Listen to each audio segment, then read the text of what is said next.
Olá, queridos, Deus te abençoe. Aqui quem vos falou, pastor Sérgio Santos.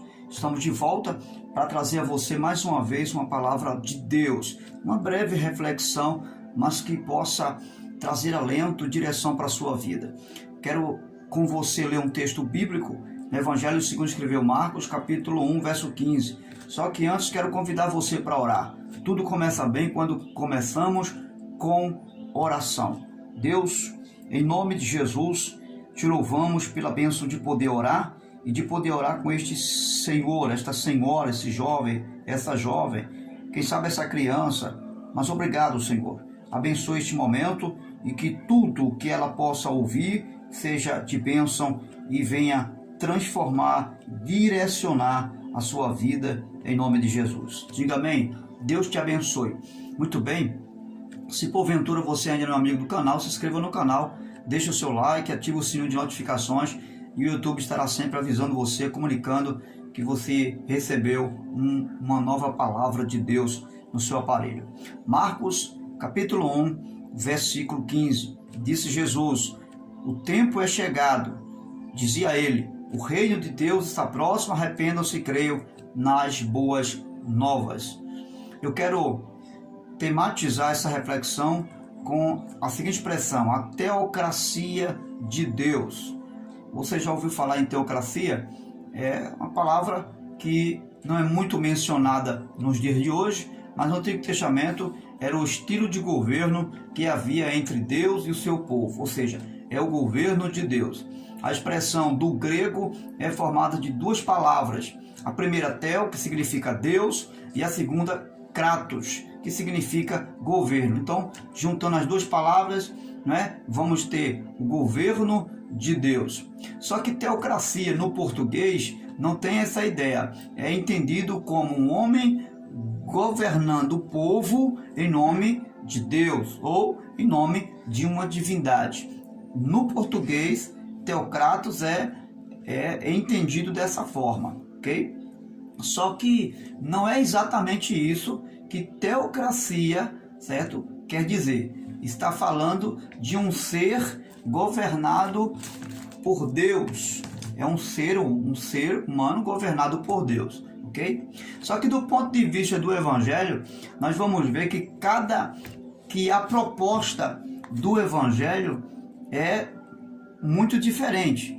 A proposta do Evangelho não é que o homem seja governado por Deus e que tenha um intermediário nesse sentido. Porque você vai ver que no Antigo Testamento os judeus tinham intermediários entre eles e Deus.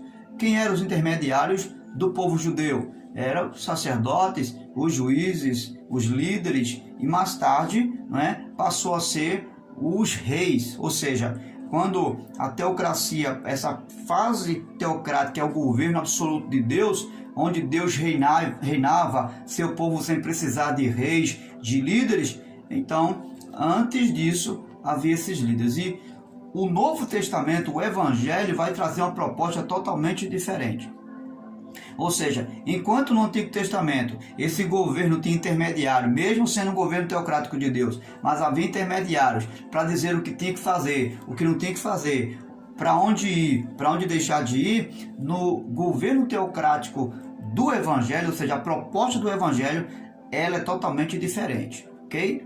Embora a nova aliança traz consigo um único intermediário que é Jesus, entre nós e Deus, mas é um ponto de vista de governo totalmente diferente. Então, qual é a proposta do Evangelho para o governo de Deus nos dias de hoje, na minha vida, no meu particular, na sua vida? A proposta do Evangelho e do Senhor Jesus, do governo de Deus para os dias de hoje, é que cada um de nós tenha, seja diretamente, sem intermediários, diretamente